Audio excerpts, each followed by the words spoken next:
ہم تو رکھتے ہیں مسلمانوں کا دین،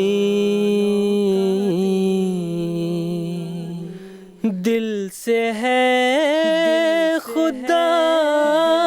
میں ختم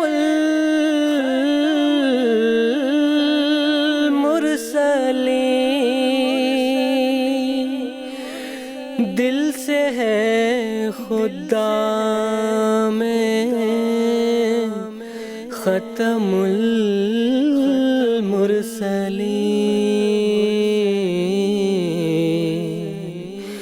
ختم المرسلین۔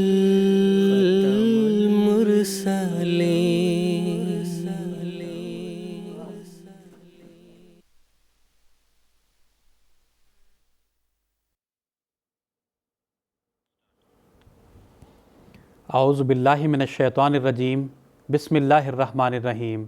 ناظرین کرام، السلام علیکم ورحمۃ اللہ وبرکاتہ۔ ناظرین، آج 9 اگست 2025 عیسوی ہفتے کا دن ہے۔ انڈیا میں اس وقت رات کے 10 بجے ہیں اور جی ایم ٹی کے مطابق اس وقت سحر کے 4:30 بجے ہیں۔ اور ناظرین، یہ وقت ہے پروگرام راہ ہدیٰ کا۔ ناظرین، قادیان دارالامان سے اپنے لائیو ڈسکشن پروگرام راہ ہدیٰ کے 4 ایپیسوڈز پر مشتمل سیریز کے ساتھ ہم آپ کی خدمت میں حاضر ہیں۔ آج کا یہ ایپیسوڈ اس سیریز کا تیسرا ایپیسوڈ ہے۔ ناظرین، اس مکمل سیریز میں ہم سیدنا حضرت مرزا بشیر الدین محمود احمد صاحب خلیفۃ المسیح الثانی المصلح الموعود رضی اللہ تعالی عنہ کے پرمعارف خطاب، جسے بعد میں کتابی شکل میں بھی شائع کیا گیا، یعنی عرفان الہی کے موضوع پر بات چیت کر رہے ہیں۔ ناظرین، جیسا کہ آپ جانتے ہیں کہ پروگرام راہ ہدیٰ لائیو ہونے کے ساتھ ساتھ ایک انٹریکٹیو پروگرام بھی ہے، یعنی ہمارے ناظرین اپنے سوالات کے ذریعہ ہمارے اس پروگرام میں شامل ہو سکتے ہیں۔ ہم اسٹوڈیو ڈسکشن کے ساتھ ساتھ اپنے ناظرین کے سوالات یہاں اسٹوڈیو میں موجود علماء کرام کے پینل میں پیش کرتے ہیں، اور ہمارے علماء کرام اسی پروگرام کے ذریعہ ہمارے ناظرین کے سوالات کے جوابات دیتے ہیں۔ ناظرین، ہم سے جڑنے کے لیے آپ اپنی ٹیلی ویژن سکرینز پر ہم سے رابطے کی تمام تفاصیل ملاحظہ فرما رہے ہوں گے۔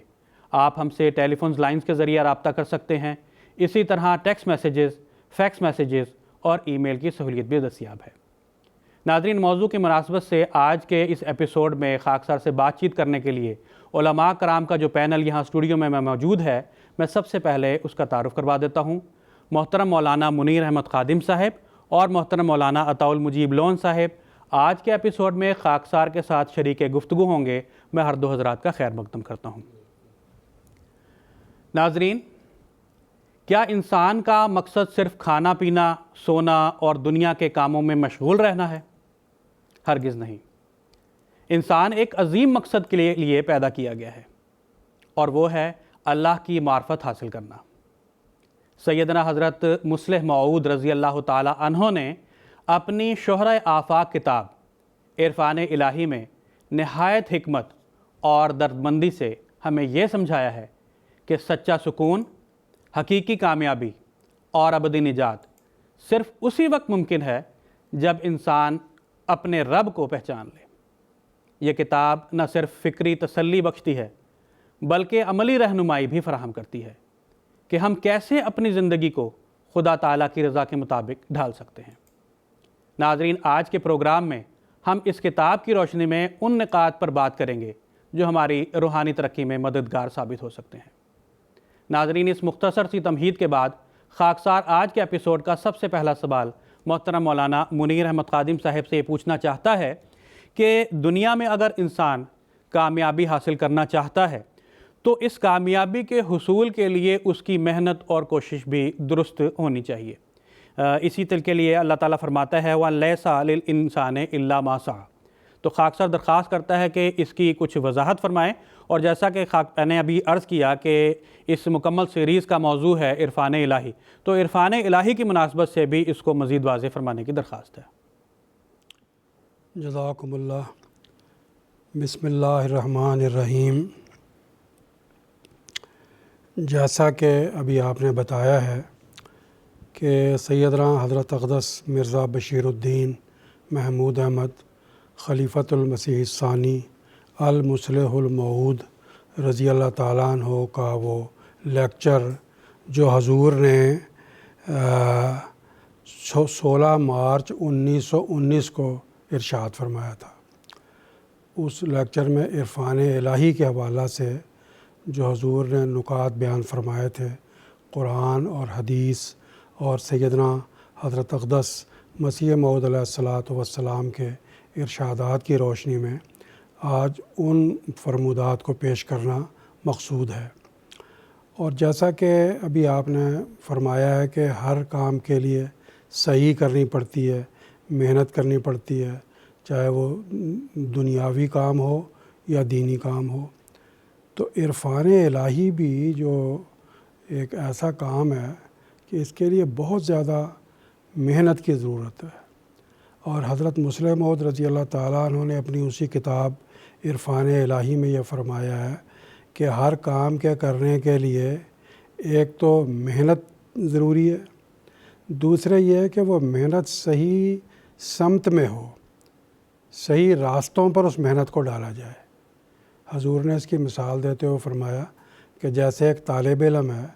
اگر وہ بجائے کتابیں خریدنے کے اور اسکول جانے کے اور کتابیں پڑھنے کے بجائے صرف دعا میں لگا رہے گا تو کبھی کامیاب نہیں ہو سکتا۔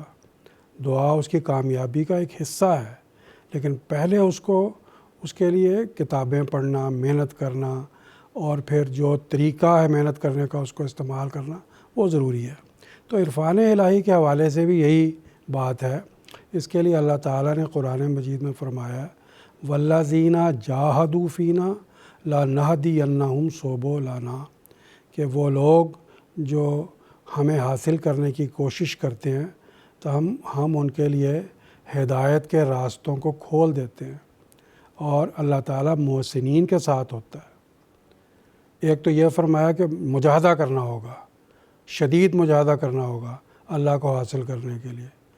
اور دوسرا یہ فرمایا کہ اگر کوئی نہیں کرتا ہے تو اللہ کو اس کی ضرورت بھی نہیں ہے، کرنا ہے تو اپنے لیے کرنا ہے۔ والذین، اس کے لیے اللہ تعالیٰ نے قرآن مجید میں فرمایا کہ ومن جاہد فانما یجاہد لنفسہ، جو خدا کے حاصل کرنے کے لیے عرفان الہی کے حصول کے لیے مجاہدہ کرتا ہے تو اپنی خاطر کرتا ہے۔ ان اللہ لغنی عن العالمین، اللہ تعالیٰ تمام جہانوں سے بے پرواہ ہے۔ تو حضرت مسلح موعود رضی اللہ تعالیٰ نے اپنی کتاب میں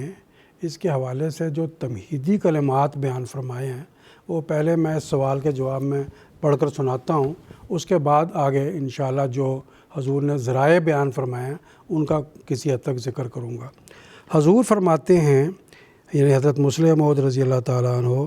معرفت الہی کوئی ایسی چیز نہیں ہے کہ جس کی اصل حقیقت کو لفظوں میں بیان کیا جا سکے۔ اگر ایسا ہو سکتا تو ہر ایک شخص کے ذہن نشین کرائی جا سکتی تھی وہ حقیقت، اور ہر ایک شخص اس کو سمجھ سکتا تھا، مگر ایسا نہیں ہوتا۔ رسول کریم صلی اللہ علیہ وسلم سے بڑھ کر اور کس کو انسانوں سے محبت اور ہمدردی ہو سکتی ہے؟ خدا تعالیٰ آپ کے متعلق فرماتا ہے لعلک باخع نفسک الا یکونوا مؤمنین، کہ تو یہ جو آیت میں نے سنائی ہے الشعراء آیت نمبر 14، کہ کیا تو اپنے آپ کو ہلکان کر دے گا، ہلاک کر دے گا کہ یہ لوگ ایمان نہیں لاتے؟ یہ اس آیت کا ترجمہ ہے۔ تو فرمایا تو محمد صلی اللہ علیہ وسلم جو لوگوں کے اس قدر خیر خواہ تھے کہ اللہ تعالیٰ نے ان کے حق میں فرمایا کہ کیا تو ان کے لیے اپنے آپ کو ہلاک کر دے گا کہ اگر وہ معرفت الہی کو ہلاک کر دے گا۔ فرمایا وہ اگر معرفت الہی کو لفظوں میں بیان کر سکتے تو ضرور کر دیتے، لیکن آپ نے بیان نہیں کیا، جس سے معلوم ہوتا ہے کہ عرفان الہی چیز ہی ایسی ہے کہ جو لفظوں میں بیان نہیں کی جا سکتی، اس کا تعلق قلب سے ہے۔ اب فرمایا، یہ حضور کی اسی لیکچر سے میں نے یہ حوالہ پڑھا ہے، عرفان الہی اور بحوالہ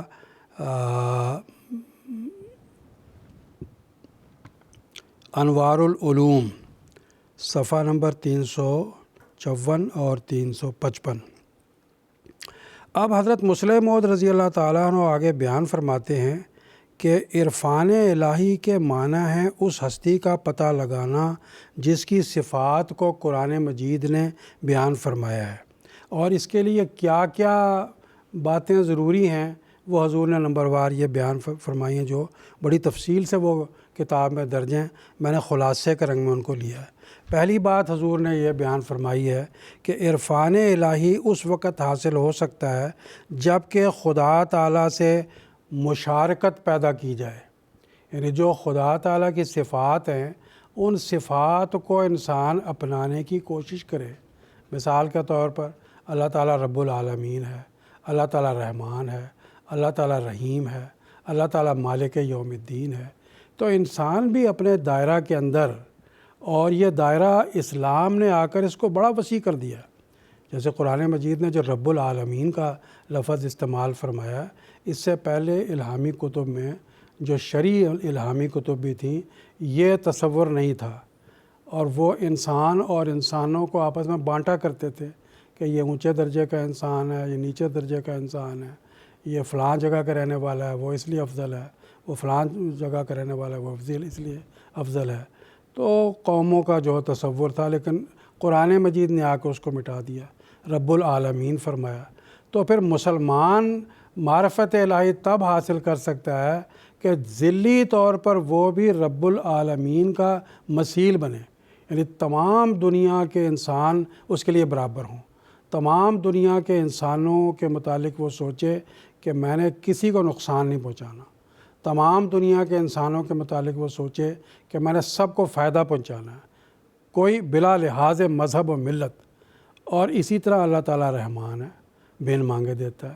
تو ایک مومن جو اللہ تعالیٰ کا عرفان حاصل کرنا چاہتا ہے اس کے لیے ضروری ہے کہ وہ بھی رحمانیت کی صفت سے حصہ لے،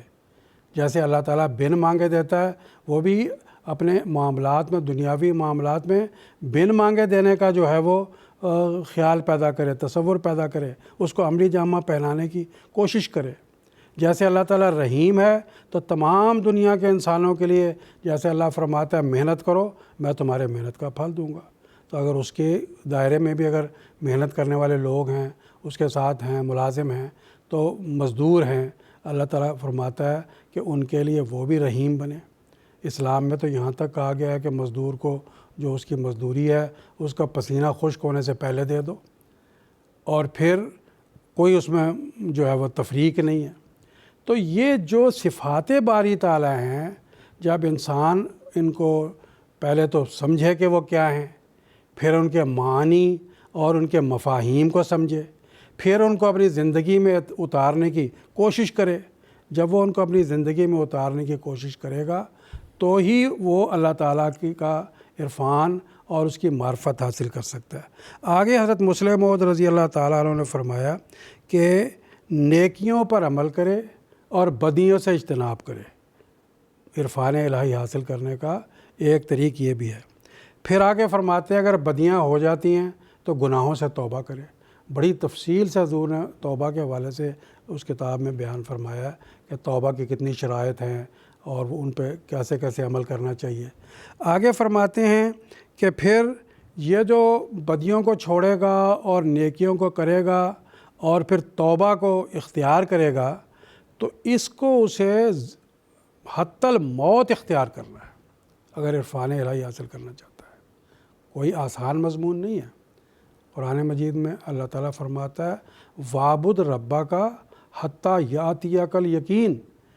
جب تک کہ موت آ جائے اس وقت تک خدا تعالیٰ کی عبادت کو استقلال سے کرتا چلا جا۔ پھر آگے فرمایا کہ ایک طریقہ یہ ہے کہ سچوں کی صحبت میں بیٹھا جائے عرفان الہی حاصل کرنے کے لیے۔ اللہ تعالیٰ قرآن مجید میں فرماتا ہے کہ کونوا مع الصادقین یا ایھا الذین آمنوا اتقوا اللہ وکونوا مع الصادقین، کہ سچوں کی صحبت میں بیٹھو، نیک لوگوں کی اور بزرگوں کی صحبت میں بیٹھو۔ ہماری جماعت کے حوالے سے اس وقت ہم یہ کہیں گے کہ خلیفۃ المسیح کی صحبت میں بیٹھو، اور خلیفۃ المسیح کی صحبت میں بیٹھنے کا طریقہ یہ ہے کہ حضور بھی بار بار یہ بات بیان فرماتے ہیں کہ جو خلیفۃ المسیح کے خطبات ہیں، جو ان کے خطابات ہیں، جو ان کے ارشادات ہیں، اگر ہم باقاعدگی سے سنتے ہیں تو یہ صحبت صالحین اس سے ہم کو حاصل ہوتا ہے اور اس سے اللہ تعالیٰ کا عرفان حاصل ہوتا ہے۔ حضرت مسلم موعود رضی اللہ تعالیٰ عنہ فرماتے ہیں کہ ایک یہ بھی طریقہ ہے کہ اگر کوئی غلطی پر تنبیہ کرتا ہے تو اس کو خاموشی سے اور نرم مزاجی سے قبول کیا جائے، یہ نہیں کہ آگے سے انانیت اختیار کی جائے۔ چنانچہ قرآن مجید میں اللہ تعالیٰ ایسے لوگوں کے متعلق فرماتا ہے وَإِذَا قِيلَ لَهُ اتَّقِ اللَّهَ آخذتہ العزت بالاسم فحسبہ جہنم ولبئس المہاد،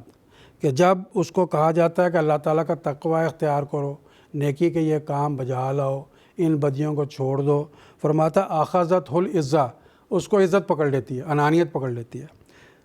گناہ کے ساتھ، اس کا ٹھکانہ پھر ایسے لوگوں کو عرفان الہی نہیں ملتی، ایسے پھر ٹھکانہ جہنم بنتا ہے، ولبئس المہاد، اور وہ کیا ہی برا ٹھکانہ ہے۔ آگے فرماتے ہیں ایک طریقہ یہ کہ نا امید مت ہو، یہ راستہ اگرچہ مشکل ہے، یہ ڈگر بڑی کٹھن ہے، لیکن نا امید مت ہو، امیدوں سے ہی اللہ تعالیٰ کے حضور میں راستے کھلتے ہیں۔ آگے فرماتے ہیں دعا میں استقلال اختیار کرے، تو جو یہ حضور نے عرفان الہی کتاب لکھی اور جو لیکچر دیا اس میں جو بہت تفصیلی بیان یہ فرمایا ہے، میں نے ایک ایک لائن مختلف نکات کی لی ہے، اور پھر آخر میں حضرت اقدس مسیح موعود علیہ الصلوۃ والسلام کا ایک حوالہ پڑھ کے اس کو ختم کرتا ہوں۔ حضور حضرت اقدس مسیح موعود علیہ الصلوۃ والسلام براہین احمدیہ حصہ پنجم میں فرماتے ہیں جو لوگ سچے دل سے خدا کے طالب ہیں وہ خوب جانتے ہیں کہ خدا کی معرفت خدا کے ذریعہ سے ہی میسر آ سکتی ہے،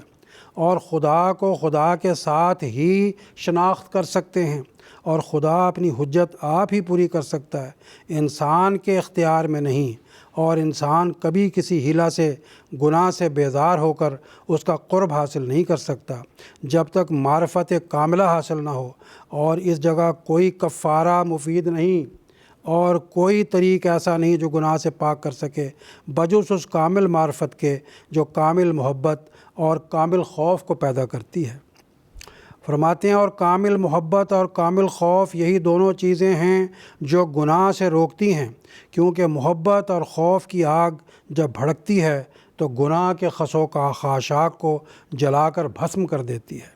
اور یہ پاک آگ اور گناہ کی گندی آگ دونوں جمع ہو ہی نہیں سکتی، غرض انسان نہ بدی سے رک سکتا ہے اور نہ محبت میں ترقی کر سکتا ہے جب تک کہ کامل معرفت اس کو نصیب نہ ہو، اور کامل معرفت نہیں ملتی جب تک کہ انسان کو خدا تعالیٰ کی طرف سے زندہ برکات اور معجزات نہ دیے جائیں، اور وہ معجزات آج صرف اور صرف سیدنا حضرت اقدس محمد رسول اللہ صلی اللہ علیہ وسلم کے اس کامل دین میں ہیں۔ اللہ تعالی ہم سب کو معرفت الہی کو حاصل کرنے کی توفیق عطا فرمائے۔ جزاکم اللہ تعالیٰ احسن الجزا۔ ناظرین، ہمارے اس پروگرام میں ایک ٹیلی فون کالر جڑے ہیں، انڈیا سے مکرم سمین احمد صاحب اس وقت ہمارے ساتھ ٹیلی فون لائن پر موجود ہیں۔ آئیے ہم ان کا سوال سن لیتے ہیں۔ السلام علیکم مکرم سمین احمد صاحب۔ جی وعلیکم السلام ورحمۃ اللہ وبرکاتہ۔ جی مولوی صاحب، پروگرام راہ ہدیٰ کے ذریعہ سے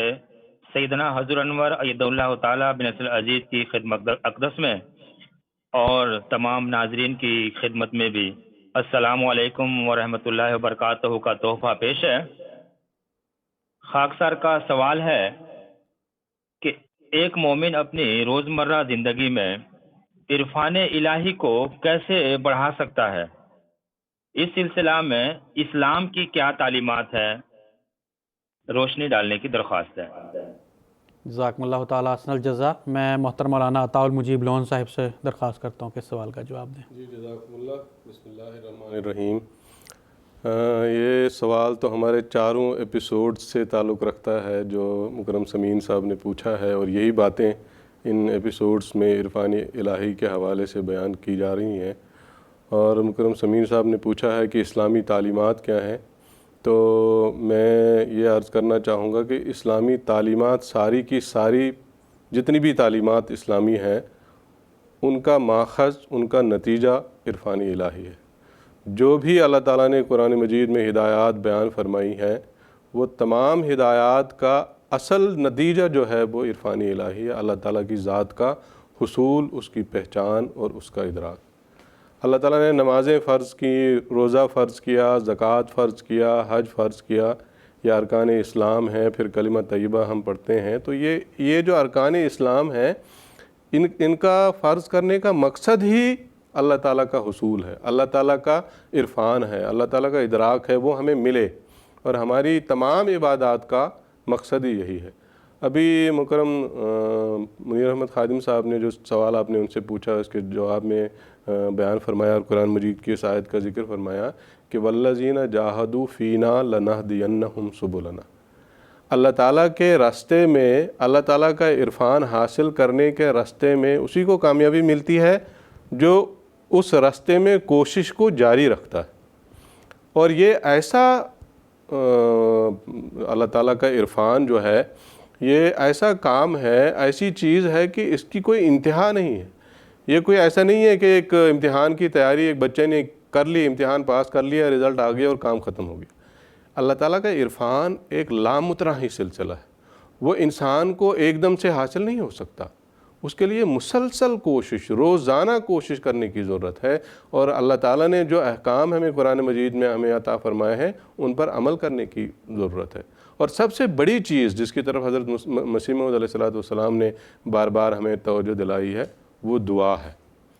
اللہ تعالیٰ نے قرآن مجید میں فرمایا ما یابأ بکم ربی لولا دعاؤکم،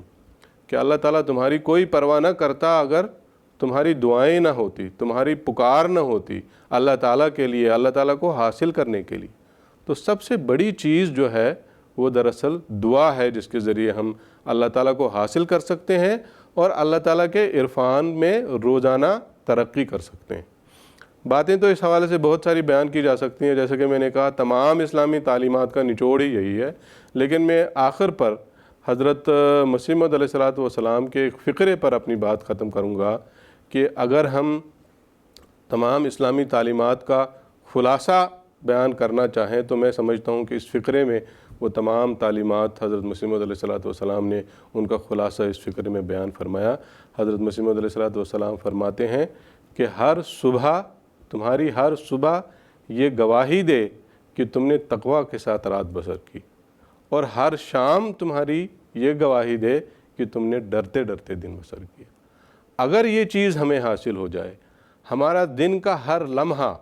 خدا تعالیٰ سے ڈرتے ڈرتے گزرے، ہماری رات کا ہر لمحہ اللہ تعالیٰ کے تقوی میں گزرے، تو پھر یہ وہ چیز ہے جو ہمیں اللہ تعالیٰ سے محبت میں،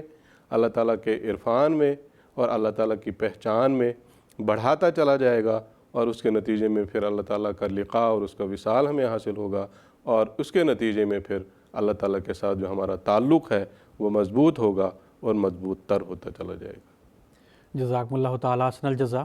پروگرام کو آگے بڑھاتے ہوئے خاکسار کا اگلا سوال محترم مولانا عطاء المجیب لون صاحب سے ہی ہے کہ عرفان الہی کے حصول کا تعلق قلب سے ہے، زبان سے نہیں، اس کی تفصیل بیان فرمانے کی درخواست ہے۔ جی جزاکم اللہ۔ ایک حدیث قدسی ہے، حضرت صلی اللہ علیہ وسلم نے فرمایا کہ کنت کنزم مخفیا فاردت ان اعرف فخلقت آدم۔ اس حدیث قدسی میں حضرت صلی اللہ علیہ وسلم نے فرمایا کہ اللہ تعالیٰ فرماتا ہے کہ میں ایک مخفی خزانہ تھا، کنت کنزم مخفیا، میں ایک مخفی خزانہ تھا، فاردت ان اعرف، میں نے ارادہ کیا کہ مجھے پہچانا جائے، میرا عرفان حاصل ہو لوگوں کو، عرفان الہی جس کی ہم بات کر رہے ہیں اسی کا دراصل اس حدیث میں ذکر ہے کہ لوگوں کو میرا عرفان حاصل ہو، تو فخلقت آدم، میں نے انسان کو پیدا کیا، آدم کو پیدا کیا۔ تو جیسے کہ آپ نے تمہید میں بھی شروع میں اس بات کو بیان کیا کہ انسان کی زندگی کا مقصد ہی یہی ہے کہ اس کو اللہ تعالیٰ ملے، اللہ تعالیٰ کی اس کو پہچان ہو، اللہ تعالیٰ کا اس کو عرفان حاصل ہو۔ اور جیسے کہ ابھی میں نے ذکر کیا، اس عرفان کے حاصل کرنے کا مقصد یہ ہے کہ اللہ تعالیٰ انسان کو ملے اور وہ تعلق پھر اس سے وہ قائم کر سکے جس تعلق کو قائم کرنے کے لیے اللہ تعالیٰ نے اس کو پیدا کیا۔ تو یہ ایک بنیادی چیز ہے جس کے بارے میں حضرت مسلم موعود رضی اللہ تعالیٰ عنہ کا یہ معرکۃ الآراء لیکچر ہے۔ لیکن اس حوالے سے جیسا کہ آپ نے سوال کیا ہے، عرفان الہی کو ہم سمجھیں کیسے، اس حوالے سے حضرت مسلم موعود رضی اللہ تعالیٰ عنہ نے اس بارے میں روشنی ڈالی ہے کہ اللہ تعالیٰ چونکہ کوئی مادی وجود نہیں ہے، اس کا کوئی ظاہری وجود نہیں ہے، تو اس لیے اس کا عرفان بھی جو ہے وہ کوئی ظاہری یا مادی چیز نہیں ہو سکتی، اس لیے اس کو ہم الفاظ میں بیان نہیں کر سکتے۔ ابھی محترم مولانا صاحب نے ایک اقتباس بھی پیش کیے اس حوالے سے، جس کا اس سوال سے بھی تعلق ہے کہ اللہ تعالیٰ کوئی مادی چیز نہیں ہے، ظاہری چیز نہیں ہے، اس لیے اس کے عرفان کو الفاظ نہیں بتا سکتے کہ اس کے خد و خال بتا دیا جائے کہ یہ خد و خال ہیں اس کے، یہ اس کی پہچان ہے اور ہم اس کو اس کے نتیجے میں پھر پہچان لیں، ایسا ممکن نہیں ہے۔ الفاظ میں اس کی حقیقت کو اور اس کی ماہیت کو بیان ہی نہیں کیا جا سکتا۔ اللہ تعالیٰ کا عرفان دراصل ایک کیفیت کا نام ہے، اللہ تعالیٰ کا عرفان دراصل ایک تجربے کا نام ہے جو ہماری آنکھوں کو کبھی نہیں حاصل ہو سکتا، وہ ہمیشہ ہمارے دل کو ہی حاصل ہو سکتا ہے۔ اس لیے حضرت مسلم موعود رضی اللہ تعالیٰ عنہ نے فرمایا کہ لفظوں میں اللہ تعالیٰ کے عرفان کو بیان نہیں کیا جا سکتا، اور جتنے بھی انبیاء مرسل دنیا میں آئے ہیں ان میں سے کسی نے بھی اللہ تعالیٰ کے عرفان کو الفاظ میں بیان نہیں کیا۔ حضرت صلی اللہ علیہ وسلم کا بھی ذکر کیا، محترم مولانا منیر احمد خادم صاحب نے بھی وہ قرآن مجید کی آیت کا بھی ذکر کیا کہ حضرت صلی اللہ علیہ وسلم کی بعثت کا تو سب سے بڑا مقصد یہی تھا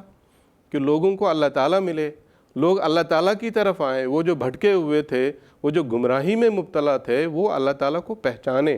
اللہ تعالیٰ کا ادراک اور عرفان ان کو حاصل ہو۔ یہی تمام انبیاء کا مقصد تھا اور حضرت صلی اللہ علیہ وسلم کا بھی یہی مقصد تھا۔ اور اللہ تعالیٰ نے قرآن مجید میں آپ صلی اللہ علیہ وسلم کے بارے میں فرمایا، جیسے کہ بھی آیت پیش بھی کی گئی کہ فَلَعَلَّكَ بَاخِعٌ نَفْسَكَ أَلَّا يَكُونُوا مُؤْمِنِينَ۔ اس مشن کے لیے، اس مقصد کے لیے اتنا درد آپ کے دل میں تھا کہ لوگ اللہ تعالیٰ کو پہچانیں، اللہ تعالیٰ کا عرفان ان کو حاصل ہو، اللہ تعالیٰ کے راستے کی طرف آئیں، دوسرے بتوں کی پوجا کو چھوڑ کر اللہ تعالیٰ کو پہچانیں اور اس کی عبادت کریں۔ اس غم میں آپ ہمیشہ پریشان رہتے تھے، اسی کا ذکر اللہ تعالیٰ نے قرآن مجید کی اس آیت میں فرمایا۔ تو اگر یہ ممکن ہوتا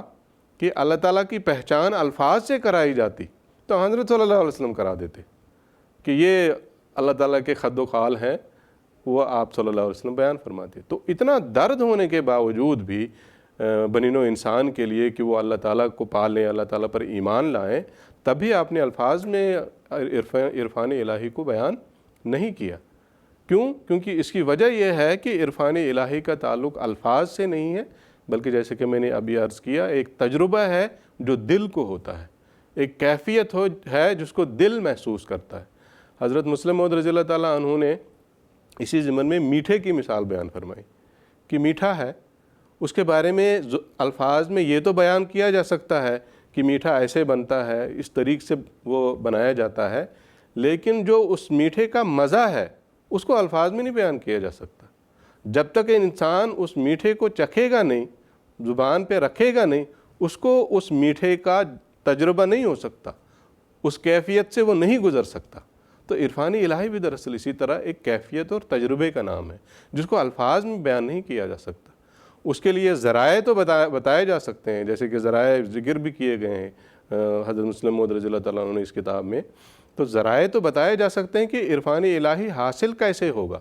لیکن عرفان الہی چیز کیا ہے اس کو الفاظ میں نہیں بیان کیا جا سکتا، اس کو دل محسوس کرتا ہے، اس کا دل تجربہ کرتا ہے۔ اور یہی ہمیں قرآن مجید سے بھی اور احادیث سے بھی پتہ لگتا ہے۔ قرآن مجید کی آیت ہے، اللہ تعالیٰ فرماتا ہے ان فی ذالک لذکریٰ لمن کان لہ قلب، کہ اس میں نصیحت ہے ان کے لیے جن کے پاس دل ہو۔ اب دل تو ہر انسان کے پاس ہوتا ہے، بغیر دل کے کوئی انسان زندہ رہ ہی نہیں سکتا۔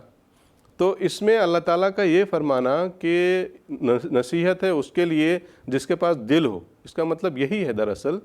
کہ دل ہی وہ چیز ہے جو اللہ تعالیٰ کی ذات کا عرفان حاصل کر سکتی ہے، اللہ تعالیٰ کی ذات کا تجربہ اس کو ہو سکتا ہے، اس کے عرفان کی کیفیت جو ہے اس کو وہ حاصل کر سکتا ہے۔ پھر ایک اور آیت ہے قرآن مجید میں، اللہ تعالیٰ نے فرمایا فَإِنَّهَا لَا تَعْمَى الْأَبْصَارُ وَلَكِنْ تَعْمَى الْقُلُوبُ الَّتِي فِي الصُّدُورِ، کہ نظریں اندھی نہیں ہوتیں بلکہ دل اندھے ہوتے ہیں جو سینے میں ہیں۔ اب ہم تو یہی جانتے ہیں کہ جس کی آنکھیں نہ ہوں، جس کی آنکھیں کمزور ہوں، جس کی روشنی نہ ہو آنکھوں میں، تو اسی کو ہم اندھا بولتے ہیں۔ لیکن قرآن مجید میں اللہ تعالیٰ نے فرمایا کہ نہیں، اندھا وہ نہیں ہے، اندھا وہ ہے جس کا دل اندھا ہو۔ تو کیا مطلب ہے اس کا؟ اس کا یہی مطلب ہے کہ قلوب وہ چیز ہے، قلب وہ چیز ہے، دل وہ چیز ہے جو اللہ تعالیٰ کو دیکھتا ہے۔ آنکھیں نہیں اللہ تعالیٰ کو دیکھ سکتی، تو دل اللہ تعالیٰ کو دیکھتا ہے۔ جس دل نے اللہ تعالیٰ کو دیکھا وہی دراصل بینا ہے، اسی کے اندر دراصل بصارت بھی ہے اور بصیرت بھی ہے، اس کو اندھا نہیں کہا جا سکتا۔ لیکن جس دل نے اللہ تعالیٰ کو نہیں پایا، جس دل کو اللہ تعالیٰ کا عرفان حاصل نہیں ہوا، وہ دراصل اندھا ہے۔ تو یہ وہ بات ہے جو قرآن مجید کی آیت میں اللہ تعالیٰ نے بیان فرمائی۔ پھر احادیث سے بھی ہمیں پتہ لگتا ہے، حضرت صلی اللہ علیہ وسلم نے ایک حدیث میں فرمایا، ان اللہ لا ينظر الى صورکم ولا اموالکم ولکن ينظر الى قلوبکم واعمالکم، کہ اللہ تعالیٰ تمہاری شکلوں کو نہیں دیکھتا، تمہارے مالوں کو نہیں دیکھتا، تمہارے اموال کو نہیں دیکھتا، بلکہ وہ تمہارے دلوں کو دیکھتا ہے اور تمہارے اعمال کو دیکھتا ہے۔ اب ظاہر اللہ تعالیٰ کے لیے ظاہر کی کوئی حقیقت نہیں ہے، ظاہر کوئی چیز نہیں ہے اللہ تعالیٰ کے لیے۔ اللہ تعالیٰ کے لیے جس چیز کی اہمیت ہے وہ دل ہے۔ اس دل میں اگر اللہ تعالیٰ کا نور ہے، اس دل میں اگر اللہ تعالیٰ کا عرفان ہے، تو پھر اس کی حقیقت ہے کوئی۔ اگر اس کے اندر اللہ تعالیٰ کا عرفان نہیں، اللہ تعالیٰ کا ادراک نہیں، تو جیسے کہ میں نے ابھی قرآن مجید کی آیت کے حوالے سے بیان کیا، وہ دل اندھا ہے۔ اس نے اللہ تعالیٰ کو پہچانا نہیں، تو پھر وہ دل اندھا ہے۔ اور اسی لیے حضرت صلی اللہ علیہ وسلم نے بھی فرمایا کہ اللہ تعالیٰ کی نظر دل پر ہوتی ہے، ہماری آنکھوں پر یا ہمارے جسم پر یا ہمارے اموال پر نہیں ہوتی، بلکہ اس کی نظر ہمارے دلوں پر اور ہمارے اعمال پر ہوتے ہیں، جو پھر اس کے نتیجے میں پیدا ہوتے ہیں جب ہم اللہ تعالیٰ کو پہچانتے ہیں، اللہ تعالیٰ کا ادراک ہم حاصل کرتے ہیں۔ تو پھر یہی دراصل خلاصہ ہے ان باتوں کا کہ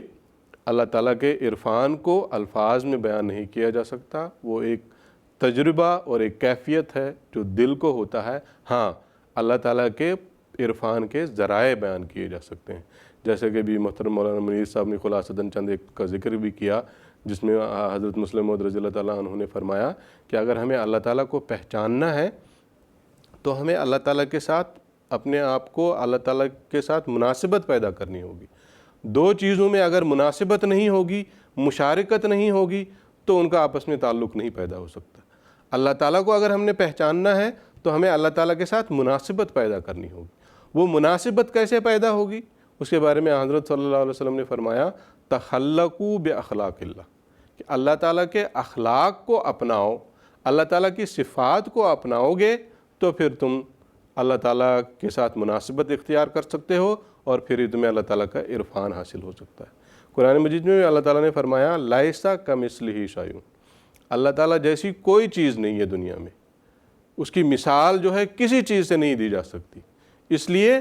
جب اگر اس کی مثال کسی چیز سے نہیں دی جا سکتی تو اس کا مطلب یہ ہے کہ اس کی شکل و صورت کوئی نہیں ہے، اس کا ظاہری وجود کوئی نہیں ہے، اس کا مادی وجود کوئی نہیں ہے، وہ ایک نوری وجود ہے۔ اس کو پہچاننے کے لیے پھر ذریعہ کیا ہے؟ پھر یہی ذریعہ ہے کہ ہمیں اس کے جو اخلاق ہیں،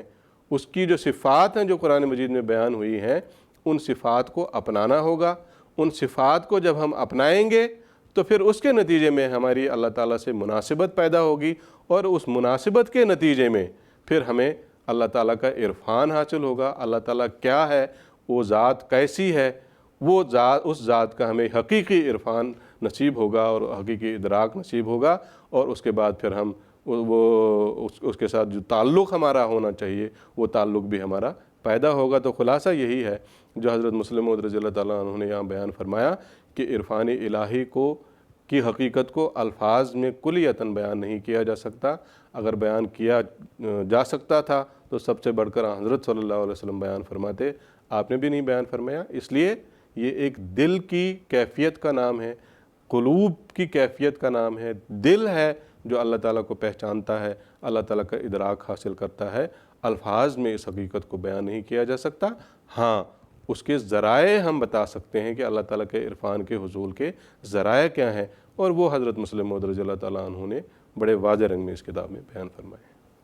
جزاکم اللہ تعالیٰ حسن الجزا۔ پروگرام کو آگے بڑھاتے ہوئے خاکسار کا اگلا سوال محترم مولانا منیر احمد خادم صاحب سے یہ ہے کہ انسان اپنے اندر صفات الہی کو کس طرح پیدا کر سکتا ہے، اس کے کون سے طریق ہیں، یہ ہمیں بیان فرمانے کی درخواست ہے۔ جزاکم اللہ۔ طریقہ تو یہی ہے کہ جو صفات الہیہ ہیں ان کی نقل کرنے کی کوشش کرے، جیسے کہ ابھی پہلے بھی یہ ذکر ہو چکا ہے کہ اللہ تعالیٰ کی صفات کا قرآن مجید میں ذکر آیا ہے، اور قرآن مجید میں جن صفات کا ذکر کیا گیا ہے بندہ ان صفات کی نقل کرے۔ تو جب تک بندہ ان صفات کی نقل کرنے کی کوشش نہیں کرتا وہ صفات اس کو حاصل نہیں ہو سکتی۔ اس کے لیے حضرت مسلم موعود رضی اللہ تعالیٰ عنہ نے یہ فرمایا کہ پہلے تو وہ دیکھے کہ وہ صفات ہیں کیا، پھر ان صفات کے جو معنی ہیں ان کو سمجھنے کی کوشش کرے، اور پھر ان صفات کو اپنی زندگی میں ڈھالنے کی کوشش کرے۔ جیسے پہلے بھی میں نے یہ عرض کیا تھا کہ اللہ تعالیٰ جیسے رب العالمین ہے تو انسان بھی رب العالمین کی جو صفت ہے اس کو اپنی زندگی میں ڈھالنے کی کوشش کرے۔ جیسے اللہ تعالیٰ مخلوق کو پالتا ہے، پرورش کرتا ہے، پھر آہستہ آہستہ ان کو ترقی دیتا ہے، تو انسان بھی اپنے دائرے کے اندر رہتے ہوئے جہاں جہاں خدا نے اس کو توفیق بخشی ہے وہ رب بن سکتا ہے، وہ رحمان بن سکتا ہے، وہ رحیم بن سکتا ہے۔ وہ خدا تعالیٰ کی صفات جو دیگر ہیں، جیسے ستار ہے، اللہ تعالیٰ ستاری کرتا ہے، وہ بھی ستاری کر سکتا ہے اپنے خدا کے بندوں کی۔ اللہ تعالیٰ غفار ہے، وہ گناہوں کو بخشتا ہے۔ تو اس انسان کو بھی چاہیے کہ وہ اپنے قصور والوں کے جو قصور ہیں ان کو بخشنے کی صلاحیت پیدا کرے، حوصلہ کرے۔ تو یہ سب باتیں جب ایک انسان اپنے اندر پیدا کرتا ہے، یہ صفات اپناتا ہے، تو پھر اللہ تعالیٰ کی صفات کا مظہر جب وہ بنتا ہے تو وہ صفات اس کے اندر جب آ جاتی ہیں تو وہ جلوہ اس کو بھی اس حساب سے ملنا شروع ہو جاتا ہے۔ اور سب سے بڑھ کر یہ دنیا میں تا قیامت جو آگے بھی کسی کو ملنے والا تھا اور جو ملا وہ ہمارے نبی کریم حضرت محمد مصطفیٰ صلی اللہ علیہ وسلم کو ملا، اور پھر آپ کی غلامی کے طفیل سیدنا حضرت اقدس مسیح موعود علیہ الصلاۃ والسلام کو اس زمانے میں ملا۔ اور پھر ضروری ہے کہ اس کے لیے حضرت مسیح موعود علیہ الصلاۃ والسلام نے قرآن اور حدیث کی روشنی میں جو کتابیں تحریر فرمائی ہیں ہم ان کو پڑھیں، ہم ان کا مطالعہ کریں، ان کو دیکھیں، غور کریں کہ اس میں حضور نے جا بجا کہاں کہاں صفات الہی کے تذکرے کیے ہیں، کہاں کہاں عرفان الہی کے تذکرے کیے ہیں، اور کس طریق سے اور کن ذرائع سے ہم ان کو حاصل کر سکتے ہیں، کیسے کیسے ہم کو کوشش کرنی ہوگی۔ تو یہ ساری باتیں حضرت مسیح موعود علیہ الصلاۃ والسلام کی جو روحانی خزائن ہے اگر ہم اس کا مطالعہ کریں گے، اور جیسا کہ ابھی حضرت مسلم موعود رضی اللہ تعالیٰ عنہ کے بہت سے لیکچر ہیں، اب جیسے یہ عرفان الہی ہے اسی طرح حضور کا ایک لیکچر تعلق باللہ بھی ہے، اس کا بھی مطالعہ کرنا چاہیے، دیکھنا چاہیے کہ کیا کیا نکات اس میں بیان کیے گئے ہیں۔ تو ایک تو ہے ان نکات کو پڑھنا، ان کا مطالعہ کرنا، اور صرف مطالعہ کرنے سے مسئلہ حل نہیں ہوتا جب تک ہم اپنی زندگی میں ان کو ڈھالتے نہیں، اپنی زندگی کو ان کے مطابق بنانے کی کوشش نہیں کرتے۔ چنانچہ اب میں ایک مثال دے کے اپنے اس مضمون کو ختم کروں گا کہ حضرت مسیح موعود علیہ الصلاۃ والسلام نے فرمایا کہ عرفان الہی یا اللہ تعالیٰ کے جو صفات ہیں ان کو حاصل کرنے کے لیے ضروری ہے کہ ایک مومن اپنے آپ کو، اپنے وجود کو اللہ تعالیٰ کو سونپ دے، اللہ تعالیٰ کے حوالے کر دے، تو پھر وہ اس کو صفات الہی کا حصول ہو سکتا ہے۔ اور اس کے لیے حضرت مسیح موعود علیہ الصلاۃ والسلام نے قرآن مجید کی یہ آیت بیان فرمائی ہے جس میں اللہ تعالیٰ فرماتا ہے بلا من اسلم وجہہ للہ، کہ سنو کہ جس نے سونپ دیا اپنے آپ کو اللہ کے لیے، اسلامہ کے معنی خدا کو سونپ دینے کے ہیں۔ اسلام کہتے ہیں، یہ ایک عربی زبان کا لفظ ہے کہ کوئی آدمی کسی کو اپنا مال اس لیے سونپ دے کہ جب تمہاری فصل پکے گی تو اس میں سے مجھے حصہ ملے گا۔ تو اس بیع کا نام بھی بیع سلم کہتے تھے، اسی سے سلم نکلا، اسلام نکلا۔ تو اسلام کے دو معنی ہوئے، ایک تو اپنے آپ کو خدا کو سونپ دینا، اور اسلام کے ایک دوسرے معنی یہ سلامتی کے بھی،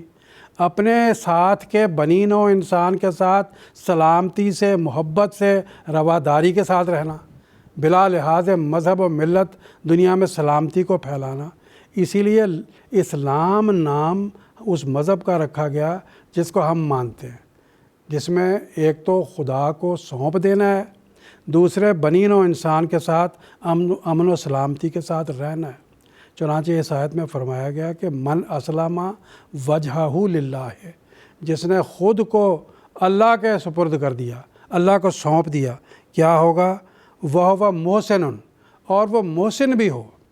محسن کی تعریف حضرت صلی اللہ علیہ وسلم نے یہ فرمائی ہے کہ دیکھو محسن وہ ہے کہ جب وہ اللہ تعالیٰ کی عبادت کر رہا ہو تو وہ یہ سمجھے کہ خدا مجھے دیکھ رہا ہے، کہ میں خدا کو دیکھ رہا ہوں، وہ یہ سمجھے کہ میں خدا کو دیکھ رہا ہوں۔ لیکن اگر اس کو یہ مرتبہ حاصل نہیں تو وہ یہ سوچے کہ خدا مجھے دیکھ رہا ہے، کم از کم یہ عبادت کرتے وقت اس کو ملنا چاہیے مرتبہ۔ تو فرماتے ہیں کہ وہ شخص محسن ہے۔ فرماتے ہیں جو محسن ہو اور اپنے آپ کو خدا کو سونپ دے، فَلَهُ أَجْرُهُ عِنْدَ رَبِّهِ، اس کا اجر اس کے رب کے حضور میں ہوگا۔ آگے فرماتے ہیں وَلَا خَوْفٌ عَلَيْهِمْ وَلَا هُمْ يَحْزَنُونَ، نہ اس کو خوف ہوگا اور نہ وہ غمگین ہوگا۔ حضرت مسیح موعود علیہ السلام اس آیت کریمہ کی تفسیر کرتے ہوئے فرماتے ہیں اصطلاحی معنی اسلام کے وہ ہیں جو اس آیت کریمہ میں اس کی طرف اشارہ ہے، یعنی یہ کہ بلا من اسلم وجہہ للہ وہو محسن فلہ اجرہ عند ربہ ولا خوف علیہم ولا ہم یحزنون، یعنی مسلمان وہ ہے جو خدا تعالیٰ کی راہ میں اپنے تمام وجود کو سونپ دے ہوئے۔ فرماتے ہیں یعنی اپنے وجود کو اللہ تعالیٰ کے لیے اور اس کے ارادوں کی پیروی کے لیے اور اس کی خوشنودی کے حاصل کرنے کے لیے وقف کر دیوے، اور پھر نیک کاموں پر خدا تعالیٰ کے لیے قائم ہو جائے اور اپنے وجود کی تمام عملی طاقتیں اس کی راہ میں لگا دیوے۔ اور مطلب یہ ہے کہ اعتقادی اور عملی طور پر محض خدا تعالیٰ کا ہو جاوے۔ اعتقادی طور پر اس طرح ہے کہ اپنے تمام وجود کو در حقیقت ایک ایسی چیز سمجھ لے جو خدا تعالیٰ کی شناخت اور اس کی اطاعت اور اس کے عشق اور محبت اور اس کی رضامندی حاصل کرنے کے لیے بنائی گئی ہے، اور عملی طور پر اس طرح کہ خالصاً للہ، حقیقی نیکیاں جو ہر ایک قوت سے متعلق اور ہر یک خدا داد توفیق سے وابستہ ہیں بجا لاوے، مگر ایسے ذوق و شوق و حضور سے کہ گویا وہ اپنی فرما برداری کے آئینہ میں اپنے معبود حقیقی کے چہرہ کو دیکھ رہا ہے۔ فرماتے ہیں مگر یہ للہ وقف محض اس صورت میں اسم بمسمہ ہوگا کہ جب تمام اعضاء للہ طاعت کے رنگ میں ایسے رنگ پذیر ہو جائیں کہ گویا وہ ایک الہی آلہ ہیں جن کے ذریعہ سے وقتاً فوقتاً افعال الہیہ ظہور پذیر ہوتے ہیں، یا ایک مصفہ آئینہ ہیں جس میں تمام مرضیات الہیہ بصفائے تام عکسی طور پر ظہور پکڑتی رہتی ہیں، اور جب اس درجہ کاملہ پر للہ طاعت و خدمات پہنچ جائیں تو اس صبغۃ اللہ کی برکت سے، یعنی اللہ کے رنگ کو اختیار کرنے کی برکت سے، اس وصف کے انسان کے قوا اور جوارح یعنی اعضاء کی نسبت وحدت شہودی کے طور پر یہ کہنا صحیح ہوتا ہے کہ مثلاً یہ آنکھیں خدا تعالیٰ کی آنکھیں ہیں، اور یہ زبان خدا تعالیٰ کی زبان، اور یہ ہاتھ خدا تعالیٰ کے ہاتھ، اور یہ کان خدا تعالیٰ کے کان، اور یہ پاؤں خدا تعالیٰ کے پاؤں ہیں، کیونکہ وہ تمام اعضاء اور قوت للہی راہوں میں خدا تعالیٰ کے ارادوں سے پر ہو کر اور اس کی خواہشوں کی تصویر بن کر اس لائق ہو جاتی ہیں کہ ان کو اسی کا روپ کہا جاوے۔ وجہ یہ کہ جیسے ایک شخص کے اعضاء پورے طور پر اس کی مرضی اور ارادہ کے تابع ہوتے ہیں، ایسا ہی کامل انسان اس درجہ پر پہنچ کر خدا تعالیٰ کی مرضیات و ارادت سے موافقت تامہ پیدا کر لیتا ہے، اور خدا تعالیٰ کی عظمت اور وحدانیت اور مالکیت اور معبودیت اور اس کی ہر یک مرضی اور خواہش کی بات ایسی ہی اس کو پیاری معلوم ہوتی ہے کہ جیسی خدا تعالیٰ کو سوئی عظیم الشان للہ طاعت و خدمت جو پیار اور محبت سے ملی ہوئی ہے اور خلوص اور حنفیت تامہ سے بھری ہوئی ہے، یہی اسلام اور اسلام کی حقیقت اور اسلام کا لب لباب ہے جو نفس اور خلق اور ہوا اور ارادہ سے موت حاصل کرنے کے بعد ملتا ہے۔ تو ایک سیدنا حضرت اقدس نبی کریم صلی اللہ علیہ وسلم نے کی ایک حدیث ہے جس میں آپ یہ بیان فرماتے ہیں کہ اگر کوئی انسان اللہ تعالیٰ کی صفات کو اپنانا چاہتا ہے تو اس کو چاہیے کہ وہ کثرت سے نوافل پڑھے۔ جب ایک انسان کثرت سے نوافل پڑھتا ہے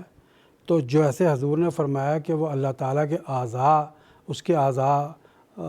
کے ساتھ ہم رنگ ہو جاتے ہیں، تو اس حدیث میں بھی یہ بات بیان کی گئی ہے۔ فرمایا وما یزال عبدی یتقرب الیہ بالنوافل، کہ میرا بندہ ہمیشہ میرے قرب حاصل کر سکتا ہے نوافل کے ذریعہ، حتیٰ احبہ، یہاں تک کہ میں اس سے پیار کرنے لگتا ہوں۔ فائزہ احببتہ کنت سمعہ الذی یسمع بہ، جب میں اس سے پیار کرنے لگتا ہوں تو میں اس کا کان بن جاتا ہوں جن سے وہ سنتا ہے۔ وہ بصرہ الذی یبصر بہ، اور اس کی آنکھ بن جاتا ہوں جس سے وہ دیکھتا ہے۔ وہ یدہ الذی یبطش بہا، اور اس کا ہاتھ بن جاتا ہوں جس سے وہ پکڑتا ہے۔ وہ رجلہ التی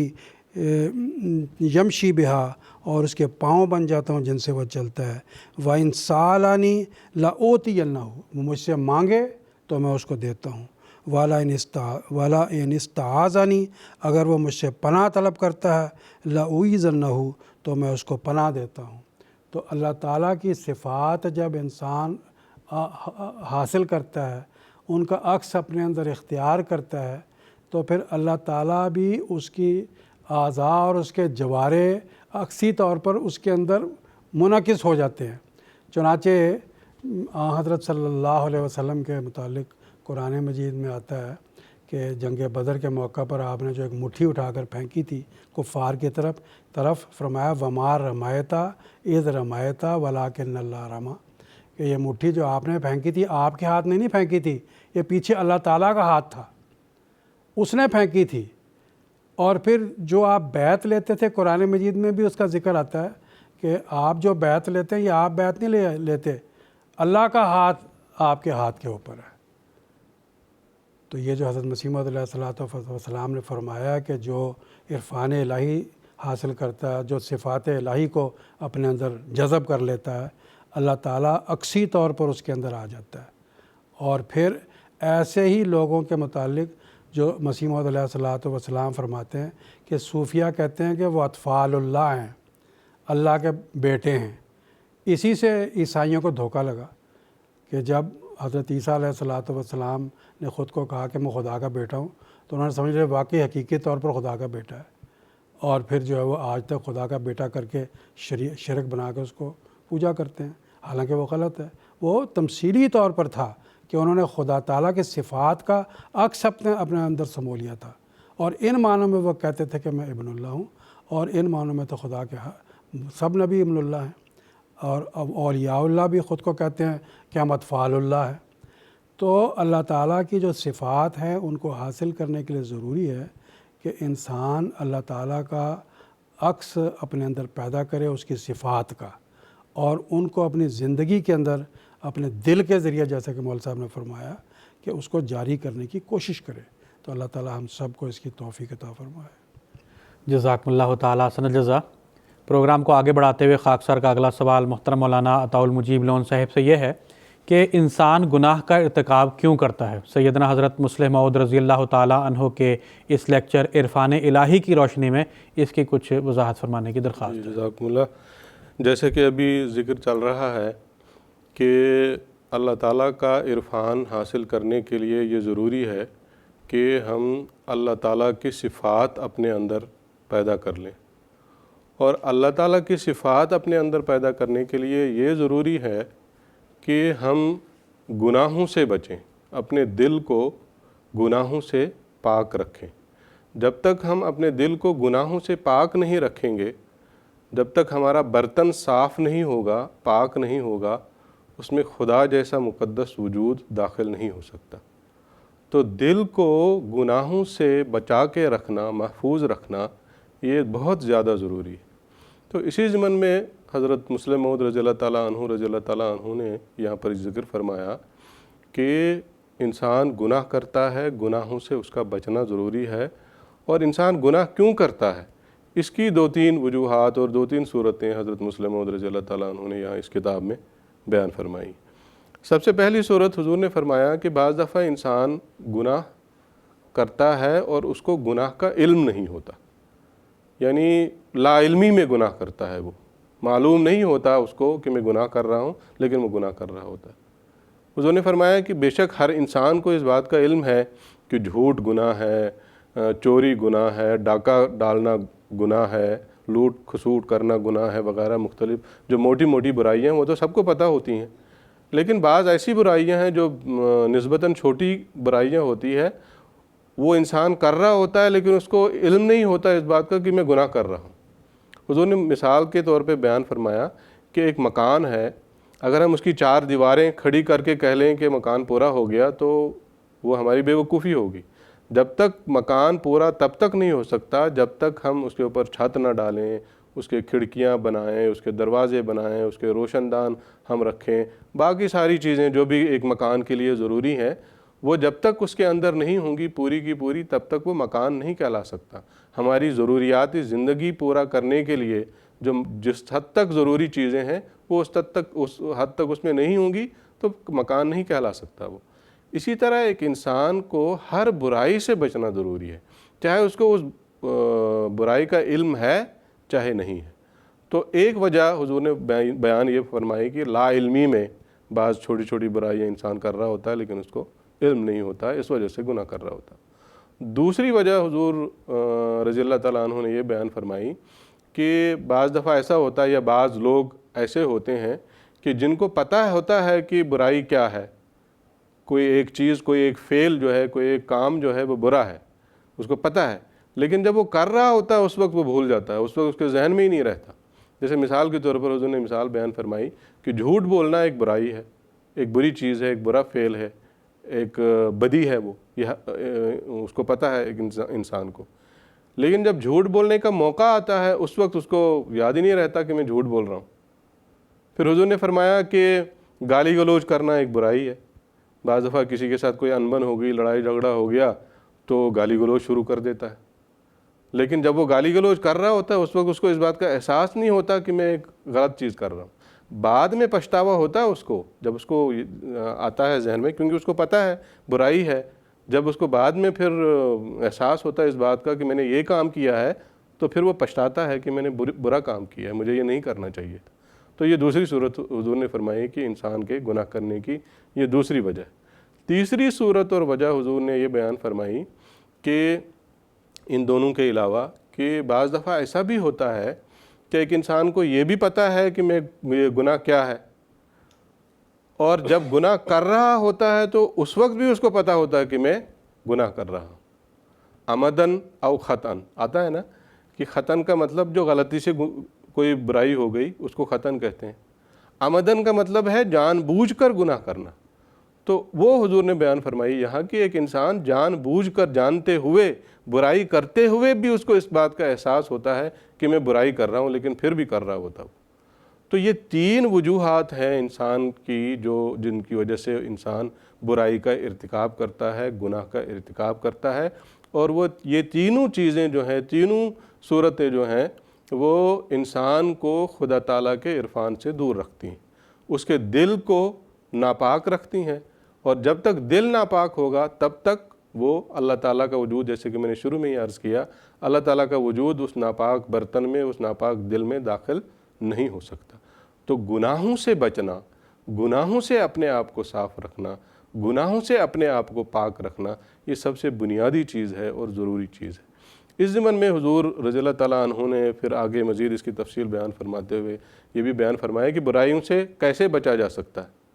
تو اس ضمن میں حضور نے ایک دو باتیں بیان فرمائی ہیں، خلاصتاً وقت کی رعایت سے عرض کرتا ہوں۔ ایک اہم چیز حضور نے یہ بھی بیان فرمائی کہ بعض دفعہ ہم سمجھ رہے ہوتے ہیں کہ کوئی شرعی برائی جب ہم کر رہے ہوتے ہیں تو کوئی شرعی گناہ کا مجرم کے گناہ کے ہم مجرم بن رہے ہوتے ہیں، تو اس کی وجوہات بعض دفعہ انسان کی جسمانی بیماریاں ہوتی ہیں۔ حضور نے فرمایا کہ اس کا علم اللہ تعالیٰ کے فرشتادوں کو ہوتا ہے کہ کون سی برائی انسان کی جسمانی بیماری کی وجہ سے ہے اور کون سی اس کا گناہ جو ہے وہ شرعی گناہ کہلاتا ہے۔ تو حضور نے فرمایا کہ اگر جسمانی بیماری کی وجہ سے کوئی گناہ ہوتا ہے تو اس کا علاج ڈاکٹر کے پاس ہے، طبیب کے پاس ہے، کسی روحانی ڈاکٹر کے پاس، روحانی بزرگ کے پاس اس کا علاج نہیں ہے۔ اس کے لیے ضروری ہے کہ اس ڈاکٹر کے پاس وہ جائے اور اس کا علاج کرے۔ حضور نے فرمایا کہ بہت دفعہ عام اعصابی کمزوری کے علاج سے انسان اپنی روحانیت میں بھی ایک نمایاں ترقی محسوس کرے گا اور گناہوں سے بچنے کی طاقت اس میں پیدا ہو جائے گی اور اپنے اندر اپنے جذبات پر قابو رکھ سکنے کی اہلیت وہ معلوم کر لے گا۔ مگر یہ یاد رکھنا چاہیے کہ ضروری نہیں کہ ہمیشہ ہی گناہوں سے بچنے میں بے کسی کی حالت جسمانی بیماری کا ہی نتیجہ ہے، بس اس کو قاعدہ کلیہ نہیں سمجھنا چاہیے۔ تو ایسا نہیں کہ ہر ایک پھر یہی سمجھتا رہے کہ میں جو برائی کر رہا ہوں وہ شاید کوئی بیماری کی وجہ سے کر رہا ہوں، ایسی بات نہیں ہے۔ اس کی پہچان صرف ایک اللہ تعالیٰ کے ولی کو، اللہ تعالیٰ کے فرشتادہ کو، اللہ تعالیٰ کے بھیجے ہوئے کو ہی ہوتی ہے، ایک عام انسان اس کا اندازہ نہیں لگا سکتا۔ لیکن بہرحال حضور نے چونکہ ذکر فرمایا، کچھ بعض گناہ ایسے بھی ہوتے ہیں جو جسمانی عوارض کی وجہ سے، اعصابی کمزوری کی وجہ سے بھی انسان سے سرزد ہوتے ہیں، ان کا اگر علاج ہو تو ان برائیوں سے انسان بچ سکتا ہے۔ اور پھر ایک اصولی بات جس پر میں ختم کروں گا اپنی بات، حضور نے فرمایا کہ انسان کو جو بھی گناہ انسان کرتا ہے ان گناہوں سے بچنے کے لیے توبہ اور استغفار اختیار کرنا چاہیے۔ اس کی تفصیل میں نہیں جاؤں گا، اس کی لمبی تفصیل ہے، صرف خلاصتاً میں عرض کر رہا ہوں کہ حضور نے فرمایا کہ اپنے حساب کو صاف رکھنے کے لیے اگر اس نے آگے قدم بڑھانا ہے اللہ تعالیٰ کے حصول، اللہ تعالیٰ کے عرفان کے لیے، تو اس کے پرانے گناہ جتنے بھی اس نے کیے ہیں وہ اس کو صاف کرنے پڑیں گے پہلے۔ حضور نے بڑی پیاری مثال دی کہ اگر ہم کسی کاپی میں حساب نوٹ کرنے شروع کر دیں اور شروع میں ہی کوئی غلطی کریں، کوئی حسابی غلطی ہماری شروع سے ہی ہو جائے، تو جتنا مرضی ہم حساب بھرتے رہیں آگے وہ سب غلط ہوگا۔ تو حضور نے فرمایا بنیاد یہ ہے کہ جتنے بھی گناہ ہم سے سرزد ہوئے ہیں، جو بھی تینوں قسم کی برائیاں جیسے جن کا حضور نے ذکر فرمایا، ان میں سے کوئی بھی قسم کی برائی ہو یا تینوں قسم کی ہوں، ان کو صاف کرنا، اپنا حساب صاف کرنا سب سے پہلے ضروری ہے اور اس کے لیے توبہ ضروری ہے۔ جب ہم توبہ کریں گے، اپنا حساب صاف کریں گے، اپنا دل پاک کریں گے، تب ہم اللہ تعالیٰ کو پائیں گے اور اللہ تعالیٰ کا عرفان ہمیں حاصل ہوگا۔ جزاکم اللہ تعالیٰ حسن الجزا۔ ناظرین، اس کے ساتھ ہی ہمارے آج کے اس ایپیسوڈ کے اختتام کا وقت ہوا چاہتا ہے۔ پروگرام کے اختتام پر خاکسار سیدنا حضرت اقدس مسیح موعود علیہ السلام کا ایک اقتباس پیش کرے گا۔ حضرت مسیح موعود علیہ السلام فرماتے ہیں، تم اس خدا کے پہچاننے کے لیے بہت کوشش کرو جس کا پانا عین نجات اور جس کا ملنا عین رستگاری ہے۔ وہ خدا اسی پر ظاہر ہوتا ہے جو دل کی سچائی اور محبت سے اس کو ڈھونڈتا ہے۔ وہ اسی پر تجلی فرماتا ہے جو اسی کا ہو جاتا ہے۔ وہ دل جو پاک ہیں وہ اس کا تخت گاہ ہیں، اور وہ زبانیں جو جھوٹ اور گالی یا یاوہ گوئی سے منزہ ہیں وہ اس کی وحی کی جگہ ہیں، اور ہر ایک جو اس کی رضا میں فنا ہوتا ہے اس کی اعجازی قدرت کا مظہر ہو جاتا ہے۔ کشف الغطاء، روحانی خزائن، جلد 14، صفحہ نمبر 188۔ ناظرین، کے ساتھ ہی ہمارا آج کا یہ ایپیسوڈ اختتام پذیر ہوتا ہے۔ انشاءاللہ تعالی اگلے ایپیسوڈ میں اسی موضوع پر بات چیت کو جاری رکھیں گے۔ تب تک کے لیے اجازت دیجیے۔ السلام علیکم ورحمۃ اللہ وبرکاتہ۔ آؤ لوگوں کہ یہی نور خدا پاؤ گے، لو تمہیں طور تسلی کا بتایا ہم نے۔ آؤ لوگوں کہ یہی نور خدا پاؤ گے، تمہیں طور تسلی کا بتایا